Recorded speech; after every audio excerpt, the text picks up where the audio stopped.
Eu quero pedir que vocês abram suas Bíblias. Obrigado, equipe de louvor. Quero pedir que vocês abram suas Bíblias esta manhã no livro de João, capítulo 3, versículo 16. Provavelmente a escritura mais importante de toda a Bíblia. Agora, eu vou falar sobre algumas coisas hoje que, deixe-me contar como isso aconteceu. Nós estávamos de férias com a família há algumas semanas e nós gostamos de ir garimpar. Quer dizer, você sabe o que é garimpar? Nós gostamos de ir a mercados de coisas e velhas lojas de antiguidades ao longo da estrada e outras coisas e encontrar coisas para pendurar na garagem. E então nós estávamos em uma cidadezinha no Colorado e eu entrei neste lugar e havia apenas, lixo. O lixo de algumas pessoas são o tesouro de outras pessoas, por toda parte. E eu estava lá, nós estávamos conversando e tudo mais, a família toda estava lá, a Tis acabou de entrar, meus filhos, meus netos, e eu comecei a conversar com o dono, enquanto todo mundo estava observando ao redor. E eu sabia que havia algo lá. E ele disse: vocês todos são felizes, vocês todos, a família toda é tão feliz, e o que vocês fazem da vida? E eu sempre jogo essa isca. E eu disse: eu sou um pastor. E esse cara era aleijado e meio pesado e não parecia saudável. E ele disse: minha mãe e meu pai eram missionários na China. E ele começou a contar histórias. E então eles eram missionários para os esquimós. E ele pegou um livro e deu para Tis. A mãe dele estava pilotando sozinha um avião na Antártida e ele caiu e ela sobreviveu. E eles escreveram um livro sobre isso e tudo mais. E então, nós só estávamos conversando sobre a bondade de Deus e sobre o amor de Deus. E ele disse, orem por mim, a minha saúde não está muito boa. E eu disse: eu oro sim, qual é o seu nome? Ele disse: Larry. E eu disse: opa, eu consigo me lembrar desse nome. E, Larry, quantos anos você tem? E ele nasceu em 1950. Eu disse: eu nasci em 50 também. E eu disse: qual mês? Ele disse: novembro. Eu disse: eu nasci em novembro também. Eu acho que ele é meu gêmeo, não tenho certeza. Mas ele disse: meu Deus, como você consegue estar assim? Você parece tão saudável e rapaz, eu mal consigo sobreviver aqui. E eu disse: é tendo uma vida para o Senhor, é servir a Deus. E ele disse: deixe-me perguntar uma coisa. E é aí que vem todo o desejo de ensinar isso. Ele disse: deixe-me perguntar uma coisa. Ele disse: eu tenho muitos amigos que são gays. E quando nós chegamos em casa, meus filhos disseram que ele não estava falando sobre seus amigos, ele estava falando sobre si. E eu disse: sabe de uma coisa? Eu acho que você está certo. Ele disse: meus amigos gays seriam bem-vindos em sua igreja? E eu disse: com certeza. Eu disse: quando eu fui para a igreja, eu era um viciado em drogas. Eu tinha marcas de agulha de cima a embaixo em meus braços e eu tinha 7 mandados federais para minha prisão. E eu disse: quando você vem para o Senhor, você vem como você está. Mas então, uma vez que ele te recebe, ele começa a mudar a sua vida. Mas você tem que deixar que ele mude a sua vida. E então nós chegamos em casa, já havia voltado, e nós estávamos sentados na varanda da nossa casa, e meus filhos e a Tis e todos nós estávamos conversando, e eles disseram: pai, isso acontece muito hoje em dia. Isso acontece muito. E chegou ao ponto, e nós não vamos falar só sobre ser gay, mas chegou ao ponto onde e se uma pessoa disser que ela nasceu assim? Agora, nós vamos cobrir muitas questões. Se alguém disser: eu nasci assim. Se dissermos, e pode ser que nós nascemos nos sentindo gays, nascemos com raiva, nascemos sendo egoístas, nascemos sendo mesquinhos, nascemos deprimidos. E está tudo bem dizer: eu nasci assim, e depois usar isso como desculpa para dizer: Jesus não muda a minha vida. Então, não importa, nós podemos dizer: eu sinto que eu nasci assim. Mas graças a Deus nós podemos nascer de novo e ser uma nova criatura em Cristo. Agora, nós vamos lidar com algumas coisas, eu vou devagar com isso, mas leia comigo em João 3,16, um dos mais famosos versículos da Bíblia. Pois Deus amou o mundo de tal maneira que deu seu Filho unigênito, para que todo aquele que nele crê não pereça, mas tenha a vida eterna. Agora, esse é o versículo mais importante de toda a Bíblia, sobre Jesus se entregando sua vida, se sacrificando para que nós pudéssemos nascer de novo. Agora, deixe-me dizer algo. Quando eu fui salvo, quando eu entreguei minha vida ao Senhor, eu tinha 7 mandados federais para a minha prisão. Eu tinha um rancho na Colômbia, América do Sul, e se eu estivesse em uma igreja presbiteriana, eu diria a todos vocês que eu estava no ramo de importação e exportação de todas as substâncias naturais. E eu era um traficante de drogas. Eu era um viciado em drogas. Eu costumava injetar 10, 12 vezes por dia. E quando eu voltei para o país, eu descobri que eu estava vendendo para um agente da narcotráficos. E então eu descobri que havia 7 mandados federais para a minha prisão. Eu estava morando em Cape Girardeau, Missouri, fora de St. Louis, e quando eu descobri que eles prenderam 48 dos meus amigos, em uma só noite, todos os traficantes de drogas foram presos. E eu descobri que eu era o número 2 na lista que eles estavam procurando por mim. E eu não sabia nada sobre Deus, mas eu senti que o Senhor estava me guiando a sair da cidade. E então nós entramos na nossa van Volkswagen e fomos para o Arizona. E eu acabei chegando a esta igreja e um jovem mexicano que havia construído, ele já está com o Senhor agora, e eu estava sentado na minha varanda e eu tinha o cabelo até aqui e eu estava fumando um baseado com brincos nos ouvidos. Quantos sabem o que é um baseado? Quantos sabem o que é mentir? E eu estava fumando um baseado e eu vi aquele garoto mexicano atravessando a rua e ele passou andando por ali e depois ele voltou pelo mesmo caminho. E eu estava sentado lá fumando um baseado e eu achei que ele estava criando coragem para vir comprar drogas. E de repente ele chegou no final do quarteirão e eu o vi parar. E então ele respirou profundamente, ele se virou e veio direto para mim. E eu fiquei pensando, bem, ele vai vir aqui. E sabe, nós morávamos no distrito da Luz Vermelha. E lá só havia prostitutas e onde eram os bares e essas coisas. E eu pensei, bem, ele vai vir aqui tentar comprar alguma droga. E ele se aproximou e ele disse, sabe, eu nunca fiz isso antes. Mas eu não consigo ir embora sem dizer que é Jesus que você está procurando. Agora, eu não parecia uma pessoa que iria à igreja. Mas ele continuou vindo e finalmente eu fui à igreja com ele. E eles estavam exibindo um filme chamado A Luz Lá no Céu com Johnny Cash e Chris Christopherson. E eu gostava desses caras. E então eu disse, tudo bem, eu vou com você para você parar de me incomodar.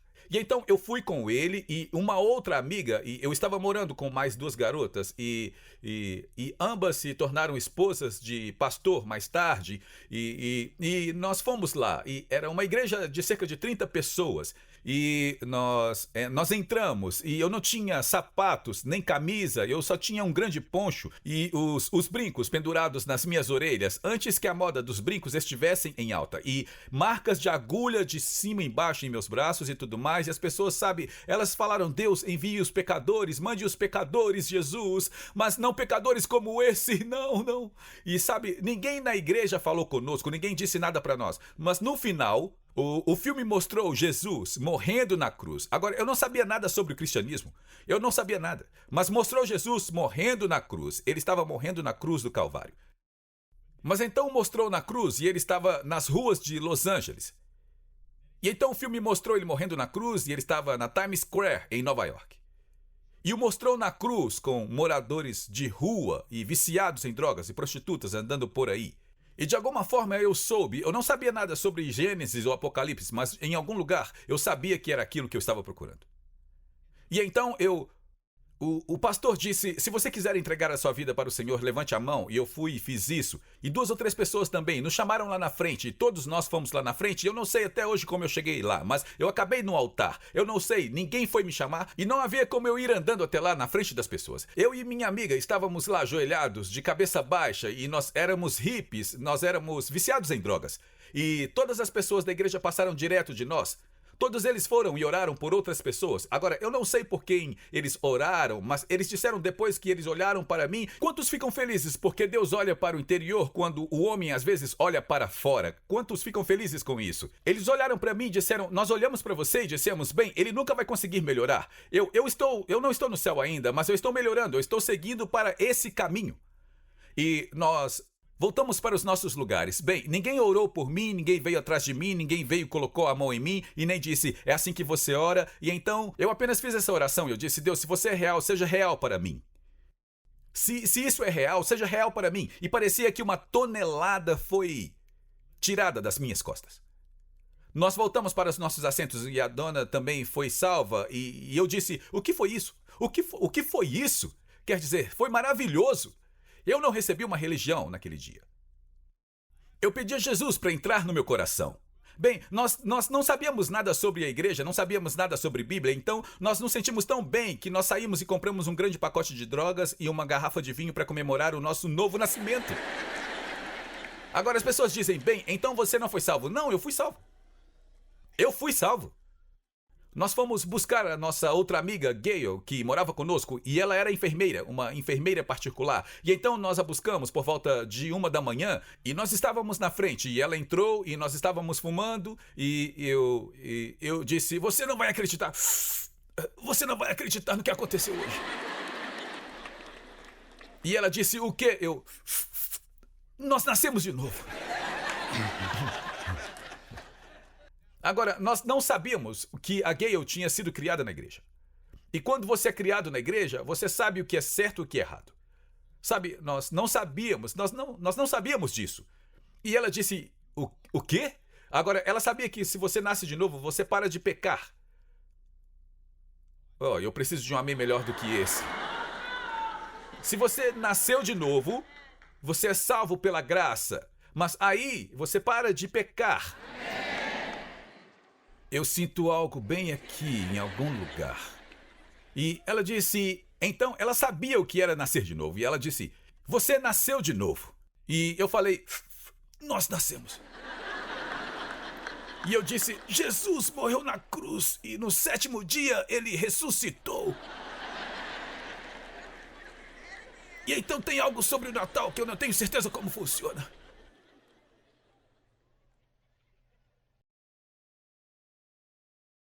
Quando eu vim para a igreja, quando a dona e eu fomos para a igreja, as pessoas não nos aceitaram. Agora, aquela que se tornou a minha igreja, eles acabaram nos aceitando. Mas Jesus me aceitou do jeito que eu estava no dia. Eu fui para a igreja, eu fui para assistir a um filme, eu não fui para nascer de novo. Eu só fui para assistir um filme do Johnny Cash. Mas Jesus me aceitou do jeito que eu era.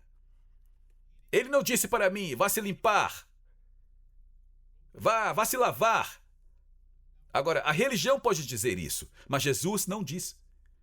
Mas sabe, uma vez que eu cheguei lá e comecei a ouvir a palavra de Deus e aprender a palavra, eu comecei a perceber que ser um traficante de drogas nascido de novo provavelmente não iria funcionar. E eu me tornei uma nova criatura. E é isso que o nascer de novo faz. Amém? Então eu quero analisar isso com você um pouco. E seja paciente comigo sobre isso. Mas eu quero analisar um pouco sobre isso com você. Agora, nós somos salvos pela graça, não por obras, para que ninguém se glorie. Não houve nada que eu fiz, nenhuma boa obra. Eu não segui os 10 mandamentos para receber a Cristo como o meu Salvador. Mas naquele dia eu pedi a Jesus para entrar em meu coração. E ele entrou. Nós somos salvos pela graça. Mas o que está acontecendo no mundo da igreja hoje em dia, e algumas dessas pessoas são meus amigos, eles exageram com a doutrina da graça de que se você tentar viver para Deus ou tentar seguir qualquer um dos ensinamentos de Deus, então você está negando a graça. Então tudo o que temos a fazer é amar uns aos outros. É mesmo? Isso é tudo que temos que fazer? Então eu posso ir até a Tis e dizer, Tis, sabe, esta escritura sobre não poder cometer adultério não é mais para nós. Eu posso cometer. Eu posso cometer adultério, porque eu sou salvo pela graça. E a Tis me diria, e você também pode ser ressuscitado dos mortos. Se a sua vontade for feita. Ok, você quer dizer, porque somos salvos pela graça, não há problemas em roubar. O Senhor disse, aquele que roubava, não roube mais. Agora, um ladrão pode ser salvo, um adúltero pode ser salvo, um fornicador pode ser salvo, um traficante de drogas pode ser salvo, um homossexual pode ser salvo, uma lésbica pode ser salvo, um mentiroso pode ser salvo, uma pessoa orgulhosa pode ser salva. Eles são salvos pela graça. Mas como quando Jesus falou com a mulher pega em ato de adultério, ele falou: graças, mulher, onde estão os seus acusadores? Não há nenhum aqui, Senhor. E ele disse: nem eu te acuso. Vá para que coisas piores não venham sobre ti. Eu quero que você entenda o que Deus está dizendo. Nós somos salvos pela graça. Mas a Bíblia diz que uma vez que somos salvos pela graça, nós devemos trabalhar a nossa salvação com temor e tremor. Em outras palavras, há os salários que nós vamos ganhar por não viver da maneira que Deus quer que nós vivamos. Agora, observe. Nós estamos falando de batalhas que nós enfrentamos. E alguém pode dizer: bem, eu sinto que eu sou uma menina e eu sinto que eu gosto de garotas. Eu sou um menino e sinto que gosto de meninos. Eu sinto isso. Bem, e se alguém vier e disser: sabe, eu sinto raiva e foi assim que eu nasci. Eu me sinto egoísta e foi assim que eu nasci. Eu me sinto inseguro e foi assim que eu nasci. Eu me sinto violento e foi assim que eu nasci. Alguém pode aparecer e falar: bem, sabe, eu não tenho que mudar porque eu tenho um temperamento italiano. Ou eu tenho um temperamento irlandês. A Tis é irlandesa. Eu entendo o temperamento irlandês. Isso não é uma desculpa para dizer: eu posso continuar do jeito que eu estou. Deixe-me falar algo e nós vamos falar de todas essas coisas. Deixe-me falar do que está acontecendo agora no mundo com a grande agenda gay. Agora, em primeiro lugar, isso é muito importante de se entender. Jesus deixa muito claro que nós não lutamos contra carne nem sangue. Então, se a pessoa, se ela tem esse problema ou não, nós não lutamos contra a carne nem sangue, mas lutamos contra os principados e potestades e governantes das trevas em lugares celestiais. E o que temos que entender é que o que nós estamos lidando no mundo são problemas espirituais. A Kamala Harris, ela não é o problema. O problema é que ela é marxista. O pai dela era marxista, ela é anti-Deus, antissemita, anti-América. Ela não é o problema, mas nós não lutamos contra carne e sangue, mas lutamos contra os principados e potestades e governantes das trevas em lugares altos. É uma batalha espiritual. Esta eleição que está chegando em novembro é uma batalha espiritual. Provavelmente a maior que a América e o mundo já enfrentaram. Então, quando nós falamos, e estamos falando sobre todos os tipos diferentes de coisas, mas quando queremos nos concentrar no porquê o mundo está tão obcecado com a agenda gay, eu preciso que você entenda que essa agenda gay não é sobre carne e sangue, mas essa agenda gay é uma questão espiritual. Porque, sabe, eu fui salvo há quase 50 anos. E quando eles pregavam que um dos sinais da vinda do Messias seria que o mundo se tornaria como Sodoma e Gomorra. Se você se lembra da história de Sodoma e Gomorra, os homens queriam fazer sexo com outros homens e era tudo perversão. E então, quando pensamos em Sodoma e Gomorra, quando eu fui salvo, eles falavam que o mundo, logo antes da vinda do Messias, que a moral do mundo cairia tanto, que se tornaria um lugar, que o mundo em que nós vivemos se tornaria como Sodoma e Gomorra. E sabe, eu sou da favela, eu sou das ruas. Sabe, eu era um jogador de futebol e eu falei: não pode significar isso. Nós somos homens americanos. De jeito nenhum nós vamos nos tornar como Sodoma e Gomorra, mas eu quero que você veja o quão rápido isso mudou. Agora, a razão pela qual eu digo isso é porque você tem que entender que isso não é sobre pessoas. Esta é uma batalha espiritual. E por que agora? É um sinal da vinda do Messias. É um sinal de que nós seremos tão anti-Deus. A Bíblia diz que nós seremos um mundo sem regras. Pense, a Bíblia diz, aquele que roubava, não roube mais. E, no entanto, nós temos um governo que diz, você pode entrar em uma loja e roubar 99,99 dólares e não ir para a prisão por isso. Nós nos tornamos, literalmente, uma geração de ilegalidade.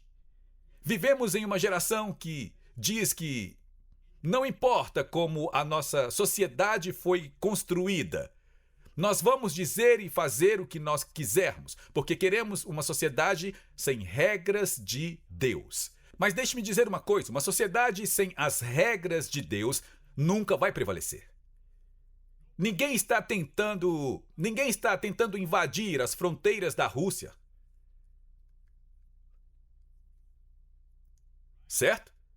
Ninguém está guardando as fronteiras para entrar na Coreia do Norte. Eles estão tentando sair da China. Olhe para as nossas fronteiras, centenas e centenas e centenas de jovens chineses em idade militar vindo para cá. Por quê? Porque esta é a maior nação do mundo. E por que esta é a maior nação do mundo? Porque nós somos uma nação debaixo de Deus. E aqueles que são anti-Deus estão tentando remover, estão tentando eliminar, estão tentando dizer, se você acreditar nisso aqui, você é o cara mau e não nós. Se você acreditar na palavra de Deus, você é o cara mau, não somos nós. Não é apenas essa agenda que estamos vendo. Você está brincando comigo?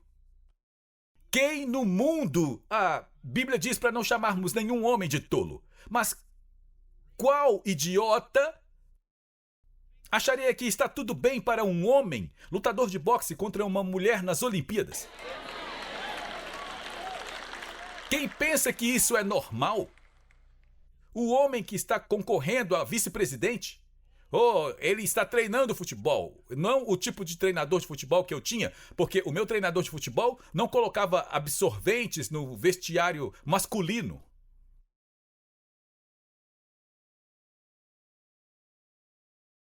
Nós vivemos em uma época em que a cerimônia de abertura das Olimpíadas, para o mundo ver, é uma representação com um Jesus gay, transgênero da última ceia.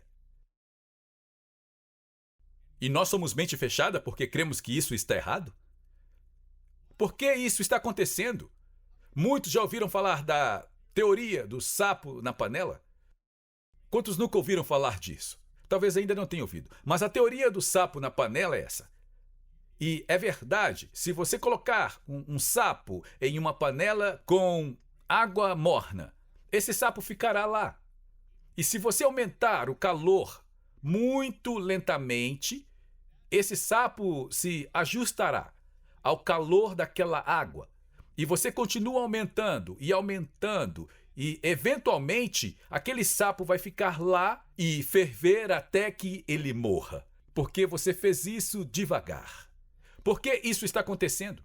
Vamos lá, é realmente tão importante assim que um homem use o banheiro das mulheres? Bem, deixe-me dizer aqui, eu sei que nós estamos ao vivo em todo mundo. Nesta igreja, não. Não nesta igreja. Um homem usar o vestiário das mulheres e tomar banho, não com os meus filhos. Então, por que isso é importante? Bem, esse é um sinal, Sodoma e Gomorra, a vinda do Messias. Me ouçam. Esse é um sinal da vinda do Messias. Mas também é um sinal do anticristo. O espírito do anticristo quer remover Deus da terra. O pai da Kamala Harris era marxista, professor de economia. E o marxismo diz: remova Deus e governaremos o povo. O comunismo diz: remova Deus e governaremos as pessoas. Então o sapo na panela é: bem, vamos fazer isso, não vamos dizer, tudo bem, nós nunca vamos mencionar Deus na América. Vamos primeiro tirar os 10 mandamentos da escola. E esquenta um pouco mais e ninguém diz nada. Tudo bem, não vamos mais colocar a mão na Bíblia no tribunal e dizer que Deus me ajude. E ninguém diz nada. Vamos acabar com as orações na escola e deixar que o pobre treinador de futebol, por conta própria, vá para o banco e ore de joelhos. Vamos prendê-lo por fazer isso.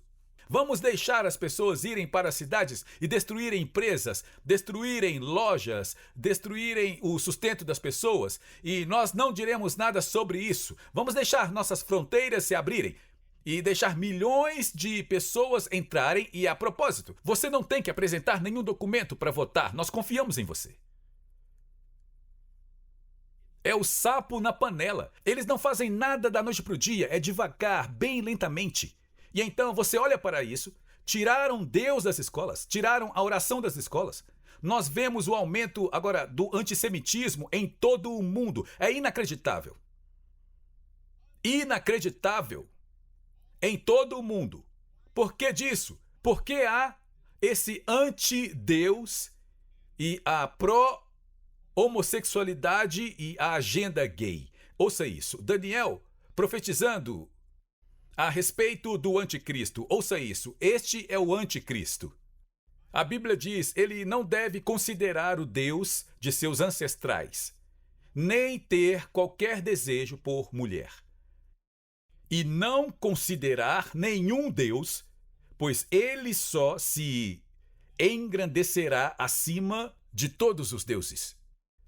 Então o anticristo não vai considerar o Deus de seus ancestrais, de modo que eu acho que isso significa que quem quer que seja o anticristo, ele vai declarar que ele tinha uma formação religiosa, mas ele não vai considerar os deuses de seus ancestrais, e ele não terá o desejo por mulher.